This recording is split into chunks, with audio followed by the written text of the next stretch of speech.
صديقي المنطفي، أوعدك بعد الفيديو ده حتعرف السبب والعلاج، فكمل الفيديو للآخر. لما قلت منطفي، إيه أول حاجة جت في بالك؟ بالنسبة لي أنا فقدان الشغف لإنجاز أي شيء. لو جينا نحلل فقدان الشغف ده هنلاقيه هو شعور ووراه سبب، وأهم سبب هنتكلم فيه في الفيديو ده هو عاداتك. قل لي ما هي عاداتك أقول لك من أنت. يعني ليه دايما بتمل من التواصل مع الناس اللي حواليك؟ ليه دايما فاقد الشغف انك تفتح الكتاب وتقوم تذاكر وتزق نفسك بالعافيه على الشغل؟ تعال اشرح لك كده من جوه جسمك المسؤول انه يحسسك بالشغف والرغبه دي، وهو ناقل عصبي كلنا عارفينه، وهو الدوبامين. الدوبامين يا سيدي ربنا اوجده جوه جسمك لضمان استمراريه الجنس البشري، يعني هو اللي مسؤول عن غريزه البقاء، بمعنى ان كل حاجه بتضمن وجودي واستمراريتي زود عندي الدوبامين. والحاجات دي بنسميها المحفزات الطبيعية، وهي زي الجنس والأكل والتواصل الاجتماعي. طيب زي ما قلت كده، دي محفزات طبيعية بتحسسك بالرغبة بشكل طبيعي، وركز في كلمة طبيعي، بالوضع الطبيعي اللي جسمك اتعامل عليه. لكن اللي ما تعودش عليه أكيد وهو إن يلاقي المحفزات دي بتضخم بشكل مش طبيعي تماما. يعني الجنس اتضخم في صورته الطبيعية بشكل الإباحية،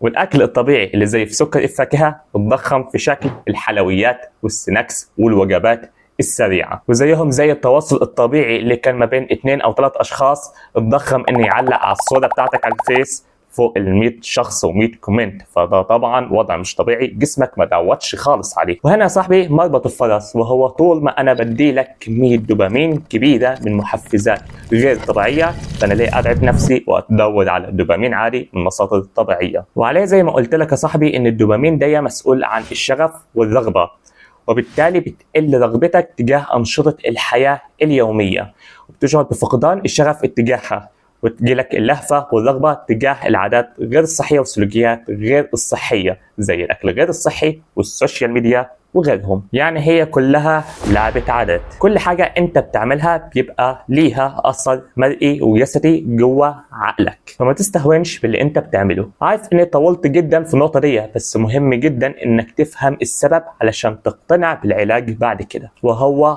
اقطاع كل مصادر الدوبامين غير الصحية وعلى مرة واحدة. هتحس بأعراض انسحابية كتير جدا، ملان ومصدع، وايدك هتاكلك على التليفون او وجبه غير صحيه او سناكس سريع.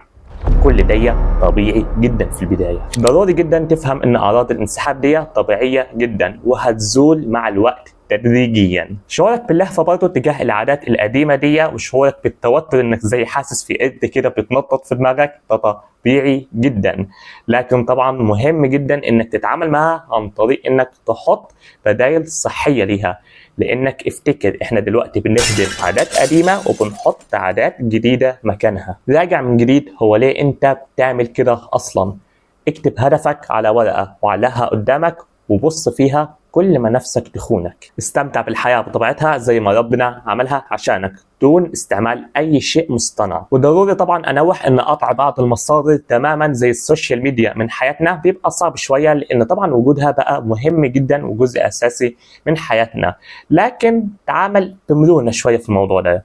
يعني حاول انك تتعلم انك تتعامل معها بشكل صحي من غير ما تاثر عليك بطريقه سلبيه او تسيطر عليك في حياتك. وكون طبعا الطريق العمل ده كلمه سره هو بناء العادات. فلو عايز تفهم اكتر عن العادات، ازاي ابني عاده جديده واهدم عاده قديمه، اكتب لي تحت في الكومنتس، وانا هبقى مبسوط جدا ان اعمل فيديو عن الموضوع ده. طولت عليك، بس لو عجبك الفيديو اعمل لايك وشير وسبسكرايب.